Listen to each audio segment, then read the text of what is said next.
नमस्कार मंडळी. आज आपण एका एकदम काय म्हणतात त्याला जोरदार मराठी म्हणीबद्दल बोलूया. हां, तुम्ही ऐकली असेलच, बाप दाखव नाहीतर श्राद्ध कर. अगदी खूप फेमस आहे ही. हो. तर आपल्याला जी काही माहिती मिळाली आहे ना, त्यातून जरा समजून घेऊया की नेमका अर्थ काय आहे याचा आणि कुठे वापरतात ही म्हण. हो, नक्कीच.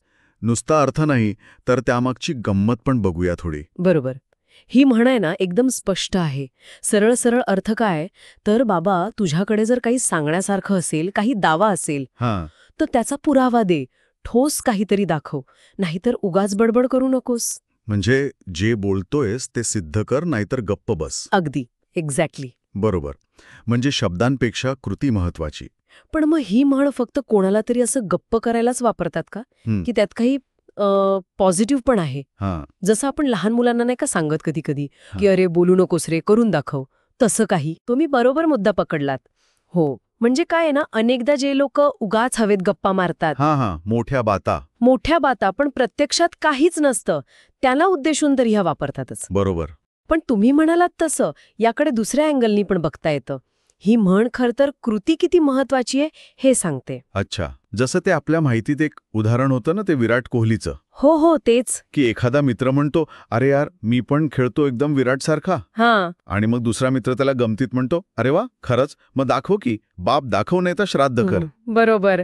एकदम परफेक्ट उदाहरण आहे ते. म्हणजे इथे आव्हान तर आहेच, पण एक संधी पण दिली जातीये, की बाबा चल सिद्ध कर तुझं म्हणणं. अगदी बरोबर. म्हणजे मुद्दा फक्त तोंडाची हवा घालवण्याचा नाहीये. नाही? मुद्दा आहे की प्रत्यक्ष काहीतरी करून दाखव. जसं आपल्या माहितीत पण म्हटलंय ना, हां, कृतीच खरी ओळख असते. नुसते दावे काय, पोकळ असतात ते. फार काळ टिकत नाहीत. खरे.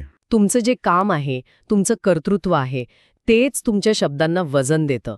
म्हणजे ही म्हण एका अर्थी लोकांना कामाला लावते, असं म्हणायचं का? हो, तसं म्हणता येईल की. की बाबा बोल बच्चन बंद कर आणि कामाला लाग. बरोबर. नुसतं बोलण्यापेक्षा काहीतरी ठोस करण्यात, करून दाखवण्यात खरी किंमत आहे, हेच यातून समजतंय. नक्कीच. आणि विश्वासार्हता जी असते ना, ती कृतीतूनच येते, शब्दांनी नाही येत. बरोबर आहे. तुम्ही जेव्हा काहीतरी सिद्ध करता, तेव्हा लोकांना आपोआप तुमच्या बोलण्यावर विश्वास बसतो. हां, आणि हा विचार फक्त मोठ्यांसाठी नाही हं. नाही. तुम्ही जसं म्हणालात ना मुलांचं, हो, मुलांना पण हे सांगायला किती छान आहे, की अरे तुझ्यात जी क्षमता आहे ती बोलण्याऐवजी करून दाखव, त्यात खरी मजा आहे. अगदी खरे. तर आजच्या या आपल्या चर्चेतून आपण काय महत्वाचं घेऊन जाऊ शकतो?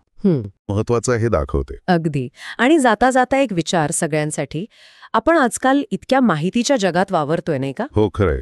रोज कितीतरी गोष्टी कानावर पडतायत. हो, मग अशा वेळी आपण जेव्हा इतरांकडून त्यांच्या दाव्यांसाठी पुरावा मागतो किंवा तशी अपेक्षा ठेवतो, तेव्हा आपण स्वतः तरी आपले विचार किंवा आपले दावे कृतीतून किती सिद्ध करतो याचा विचार करायला नको का?